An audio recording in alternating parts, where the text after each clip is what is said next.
Coming up on this edition of Carolina Week, Hurricane Matthew hit 7 months ago, but many North Carolina counties are still feeling the effects. A new study says pedestrian deaths are on the rise because of distracted driving. And seniors line up to leave their mark on UNC as graduation day approaches. All that and more, Carolina Week starts right now. From the UNC School of Media and Journalism, covering Carolina in HD, this is Carolina Week. Families who need assistance in Chapel Hill can't get it because of the neighborhood they live in. Good afternoon, I'm Erin Wygant. And I'm Donnie Holloway. But first, in our top story, Hurricane Matthew is behind us, but its effects still linger. The storm left a $4.8 billion impact on North Carolina. The areas most affected were Lumberton, Fayetteville, and Princeville in Wilson County. And one victim in Lumberton says she's still feeling the aftermath. Reporter Alex Perret has the story. Adrienne Kennedy says she's a survivor of Hurricane Matthew. Kennedy has been living out of a single hotel room with her 4 sons since her house was demolished by flooding. This is our home. Sweet home. It's been over 6 months since the hurricane hit, but FEMA is still paying for Kennedy to live here. This is not right. This is not right, and we need to make it right, and we'll just yell until someone hear us. Kennedy says despite efforts from state and federal organizations, driving through town today is evidence of the county's slow recovery. I don't think it takes 120 days to figure out that a person needs to get back to their home. Kennedy explains her frustration in front of the untouched remnants of houses like this one. Even though her home is still standing, she doesn't have the money or resources to repair the water damage. Every time I come over here, I'm thinking I am not going to be able to come back from it. 6 months after the hurricane, and there's still debris outside of homes like this. Furniture, personal items like clothing, it's all been destroyed by flood, but they don't have the money to come clean it up.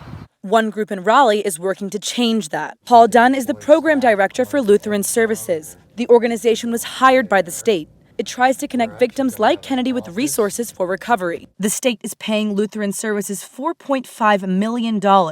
That money came from FEMA. Dunn says the money is used to employ case managers or experts who help monitor the recovery of disaster victims. We're going to literally hold your hand and walk through the steps with you because you deserve somebody to help you right now. Dunn says it's a priority for case managers to connect victims with volunteers like these that are focused on putting homes back together. What we've been tasked with by the governor is try to help those survivors get back to as near normal as they were pre-disaster. But Kennedy doesn't feel back to normal yet. There are days that I just want to give up.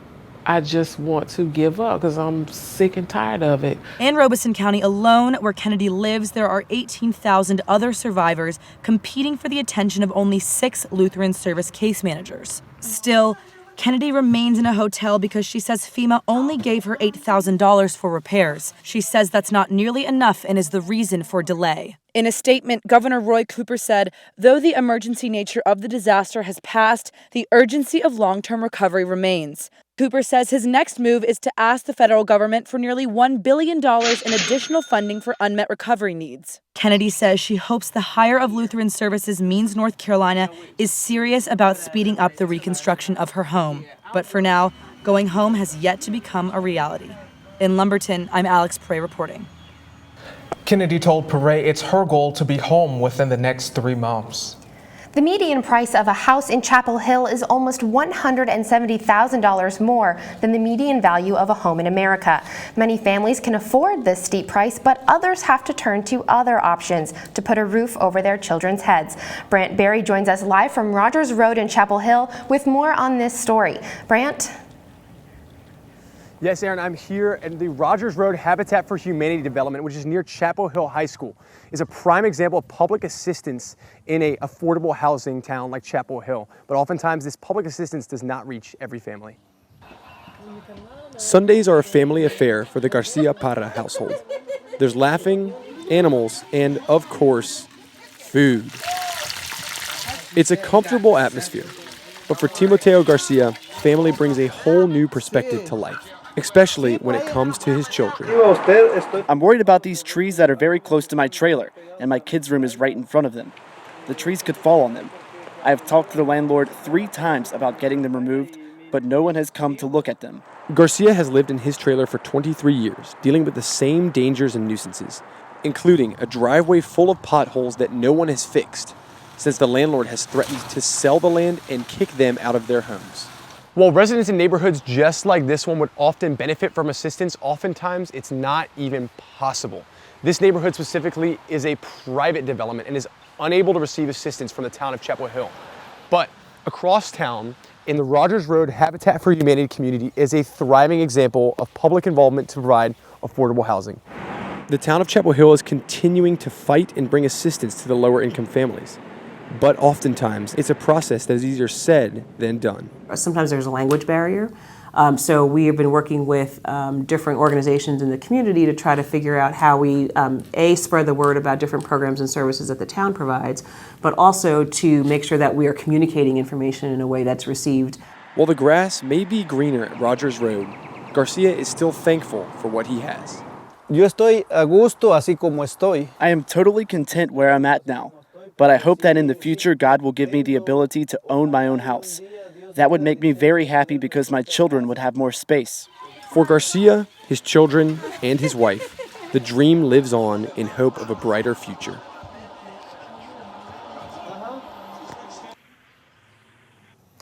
Interesting to note that Garcia's trailer park community is mainly Mexican American, while the Habitat for Humanity community here is mainly Burmese refugees. I caught up with UNC geography professor Altha Cravey, and she told me that she sees more similarities than differences between the two. One is politically marginalized, the other economically marginalized. Both are in need of public support. Erin? Brant Berry reporting live from Rogers Road in Chapel Hill. Thanks, Brant. President Trump made some controversial moves today, first cutting the corporate tax rate from 35% to 15%, and second, signing an executive order to review lands designated as national monuments. With President Trump's 100th day in office approaching, now might be a good time to review what he's done in his first few months in office. Reporter Nicole Gonzalez is in the studio with more. President Trump's 100th day in office is this Saturday, and so far he has issued 24 executive orders, 22 memoranda, and 20 proclamations. But what does that mean? Executive orders are similar to laws passed by Congress, and they tell federal agencies to follow a new policy. Memoranda usually delegates tasks to members of the executive branch, and proclamations are typically just ceremonial observances of holidays or events. Let's take a look at how Trump has put some of these motions into play. Some of Trump's more notable executive orders include a 120-day suspension of the refugee program, the authorization of a U.S.-Mexico border wall, and an order to review the Clean Power Plan, which restricts greenhouse gas emissions. Trump's memorandums have included informing Congress on airstrikes in Syria, budget plans, and directing agencies to create a plan to defeat ISIS. But there are some orders and memos that could impact you that you might not know about. Trump has ordered agencies that whenever they introduce a regulation, they must first abolish two others. He has also ordered a hiring freeze for some federal government workers as a way to shrink the size of the government. And he's revoked President Obama's Fair Pay and Safe Workplaces order.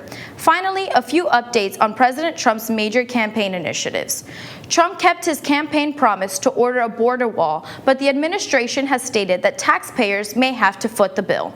So far, the president has not been able to repeal and replace the Affordable Care Act, but he did successfully appoint his nominee, Neil Gorsuch, for the Supreme Court.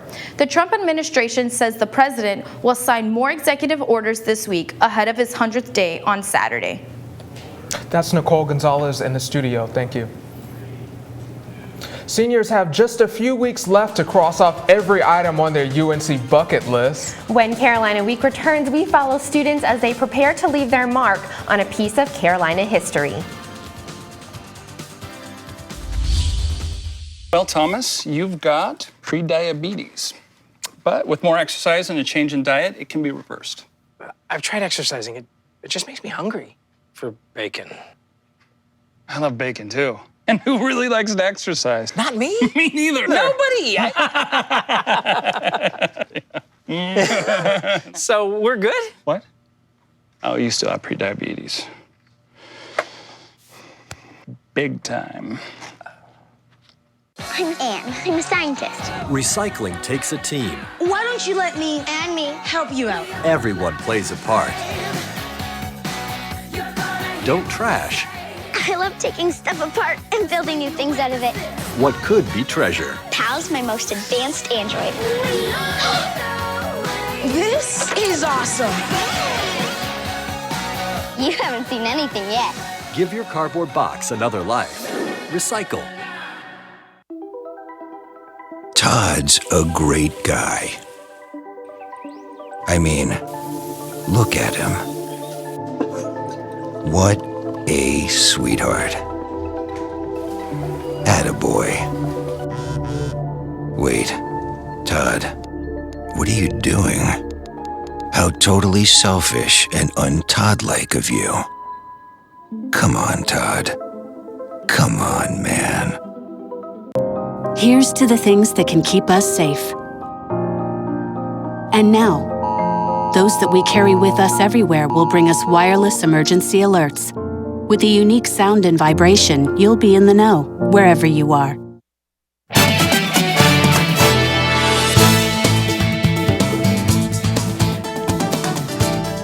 It's that time of the year. UNC seniors need to take pictures, send out announcements, and pick up their graduation caps and gowns. But as reporter Kelsey Broussard shows us, there's another item on their to-do list ahead of graduation. Seniors lined up to climb the bell tower, but some paid close to $50 to skip the line. I went ahead and donated and joined the GA because I knew that I would get a fast pass here and wouldn't have to wait 2.5, 3 hours in line. Others braved the heat and waited for hours. 2 hours and 45 minutes. Was it worth it? Yeah, it was pretty cool. I'm not sure if I can withstand this heat. I really don't. I heard that it was like 2 or more hours.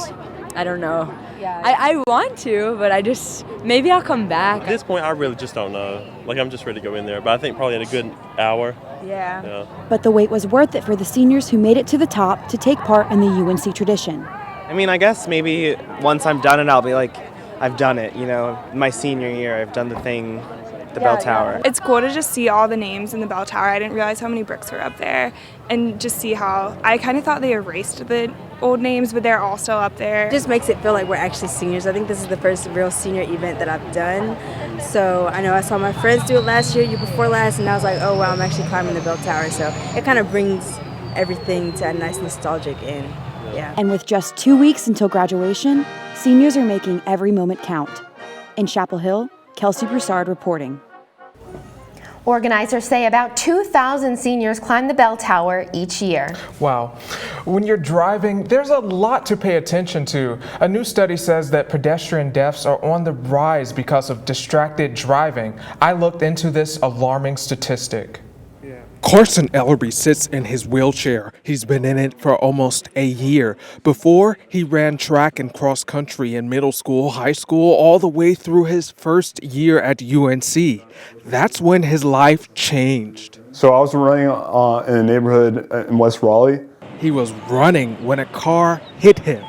Ellerby doesn't remember much from the accident because of a traumatic brain injury. He's happy to be alive. Others like him don't survive.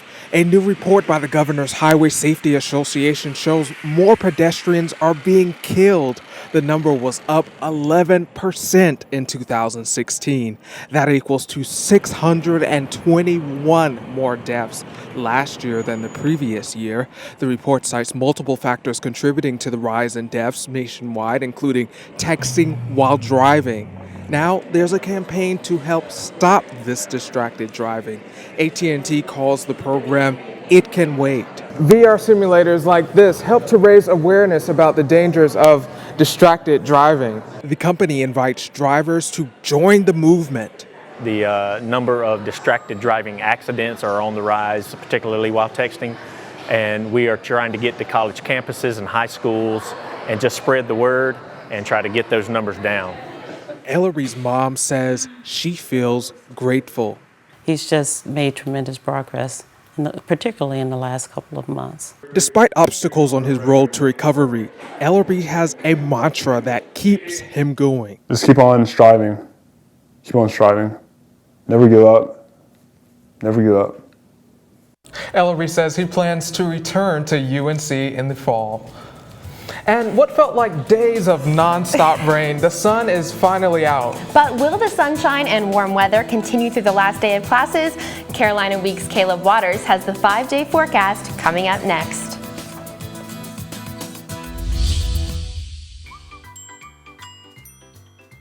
Fancy pants peanut butter? A big screen television? You haven't even bought a sofa yet. A motorcycle? When your father finds out, he's gonna flip his shoes with 2 buckles? What do you even need 2 buckles for? Mr. Big Shot, buying whiskey shots for everybody in the bar. From the looks of it, I'd say nobody even remembers. Feed the pig.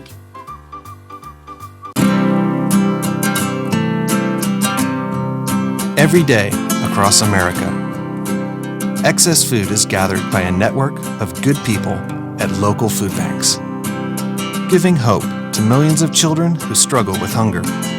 They've earned their wings, and you can too. Together, we can solve child hunger.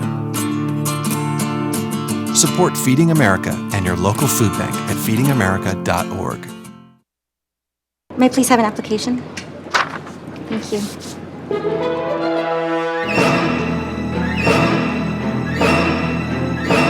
Skip the drama. Get your diploma. Find free adult education classes at finishyourdiploma.org. Life's taught me a lot, and I'm ready for more. Well, you're not the typical kind of candidate that I hire. But you are exactly what I'm looking for.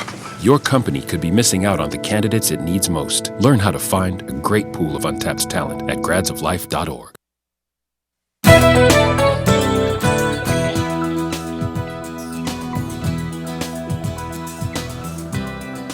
Welcome back to Carolina Week. I'm Caleb Waters with the weather. Now, despite all the rain that we've had over the past couple days, we finally do have some sunshine. If you notice, 78 degrees right now with a little bit of cloud cover and winds light and variable at 6 miles an hour. If you're hoping for the rain to stop in the near future, well, sorry to be the bearer of bad news, but if we take a look at the radar, a lot of activity going on here. You see this storm front moving over here off the coast and up into the northeast. That's the storm front that was here in North Carolina just over the weekend. And to give you an idea of how big this storm front was, 8 inches of rain was dumped in Raleigh from Sunday when the rain started until Tuesday when it ended. And a historic day on Monday, 4.5 inches of rain in Raleigh, which was record-breaking amounts of rain. Now, another storm front we need to keep an eye on is right here in what would be the Middle East, a Brick Tamland reference for all you Anchorman fans over here. This storm front bringing a lot of thunder, a lot of tornado warnings, and will be moving east as the week goes on. And we take a look tonight, though. Perfect weather, 72 at 8 p.m. as you see sunset right around there at 7:58. 68 degrees at 11 p.m. So if you're going out, you probably don't even need a jacket. And then 65 at 2 a.m. We take another look at the radar for tomorrow. This is projections for around noon tomorrow. We see that storm front has moved off almost all the way to the coast. But this front here, this big front that has a lot of thunderstorms and a lot of tornado warnings, is moving closer to North Carolina. And if you live up in the Rockies area, well, thanks for tuning in to Carolina Week. You may be expecting snow in April, which is quite odd. We don't get that normally here in North Carolina. So snow in the Rockies, and this front moving closer to North Carolina, bringing rain and thunderstorms later in the week.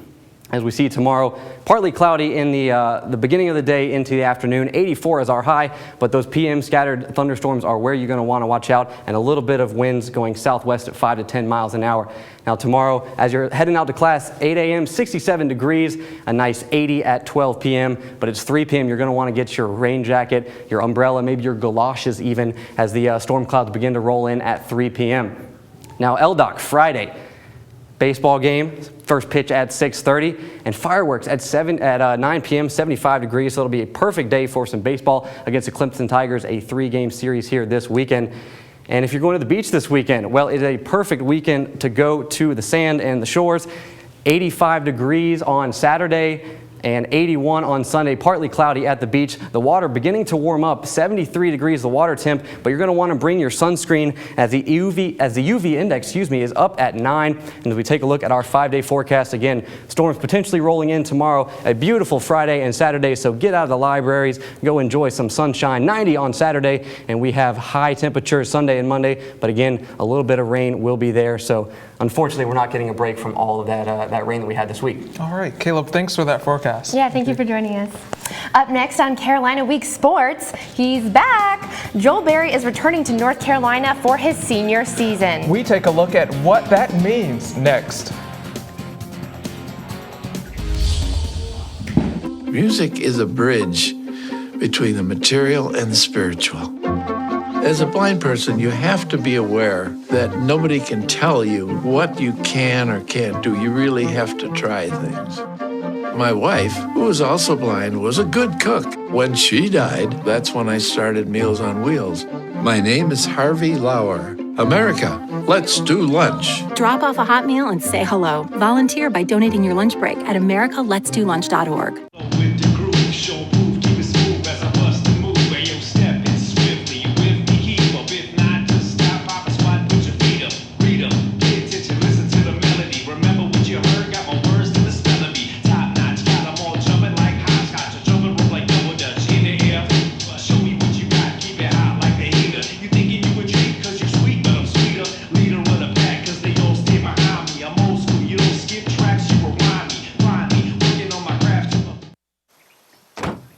When they test you, stand firm and move only when you hear the seatbelt click that says they're buckled in for the drive. Never give up till they buckle up. Places, everybody. Light check. 1, 2, 1, 2. Everything looks good on our end. And lights. Come alive with the forest. Visit discovertheforest.org to find a forest near you.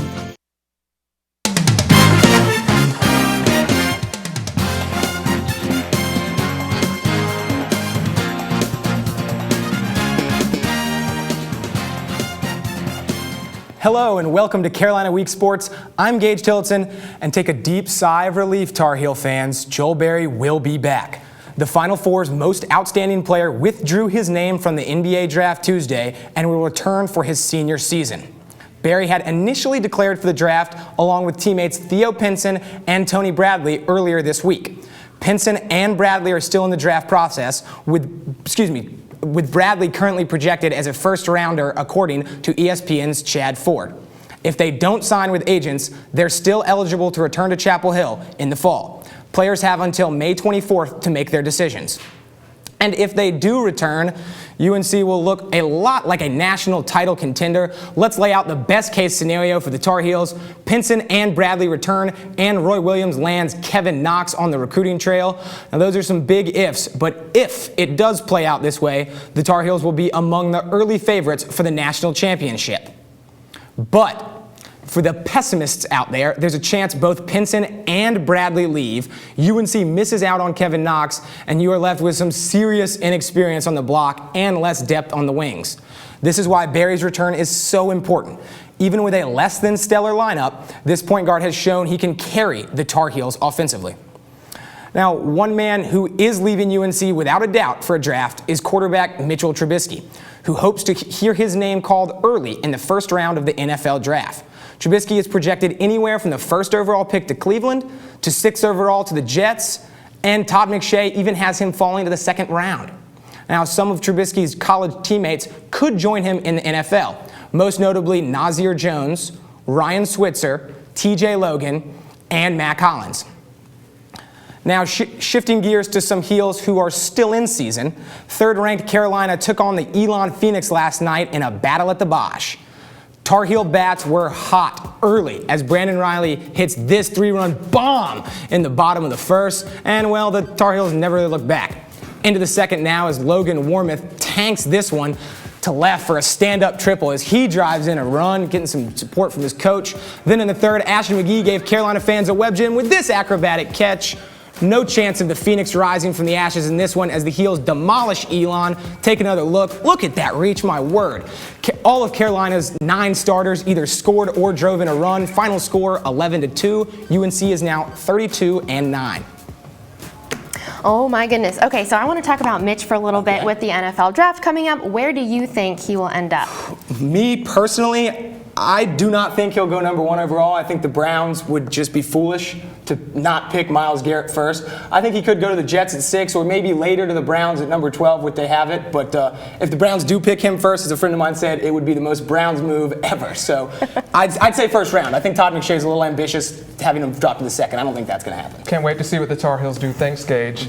Up next, Carolina Week travels to the Austrian Alps. We introduce you to one man who hopes to preserve history in an increasingly digital era.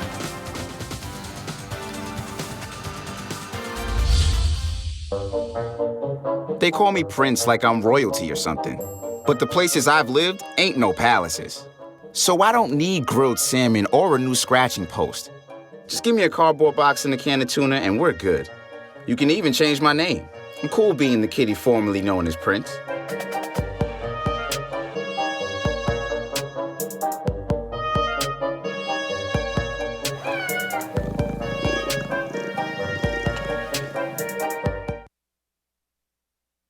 I see you mobbing over her. Let's go. Let's mob. Let's crawl. Let's crawl. Let's crawl. Hey, yo, we mobbing. Come on, girl. Let's crawl. Hey, yo, let's crawl. Hey, yo, let's crawl. Hey, let's crawl. Hey, yo, let's crawl.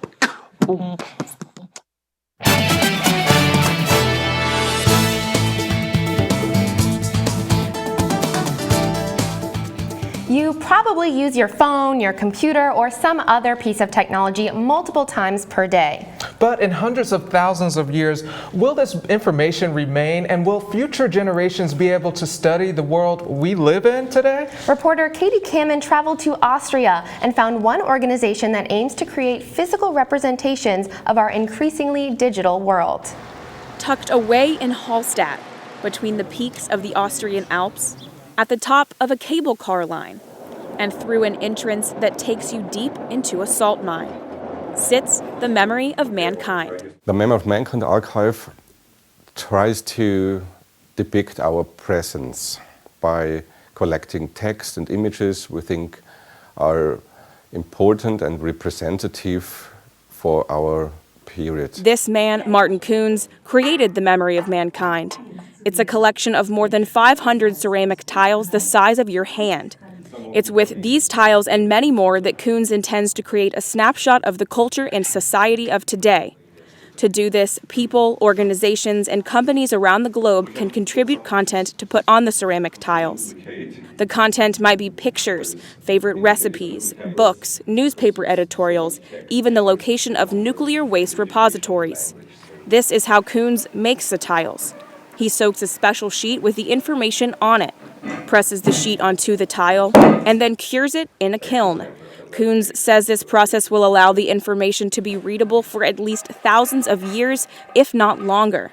Why is Koons going to such trouble to preserve this information? Our digital data will not last forever. In 5,000 years, the people in the future will have no clue who we are, what we think, what we thought, what we lived for. According to the International Data Corporation, the digital universe is growing. By 2020, there could be nearly as many digital bits as there are stars in the entire universe. And that number? 3 followed by 24 zeros. And Koons says because people's lives are increasingly dependent on technology, when that technology corrupts, decays, or becomes obsolete, we'll lose all of that information. But UNC archaeologist Dr. Jennifer Gates Foster says this won't be a problem for future archaeologists trying to study our civilization. Archaeology has developed over the centuries that's existed as a field, has developed ways to access a version of human history from material remains, and I don't see any reason why there can't be an archaeology of the 21st century. But she says the Memory of Mankind archive lacks context, which would make it difficult to study. What you're describing, though, sounds like a fairly disconnected, kind of incoherent group of materials. Koons says Memory of Mankind isn't disconnected, nor is it a doomsday project or conspiracy theory. He says it's a gift to future generations. In Hallstatt, Austria, I'm Katie Kamen reporting. Wow. This looks like a giant time capsule to me. How cool is that to be able to like save your memories in there? Exactly. As I was watching that story, I didn't think about how long our digital footprint can last. What a fantastic story. That does it for this edition of Carolina Week. Thank you so much for watching with us this semester. Have a good night. Good night.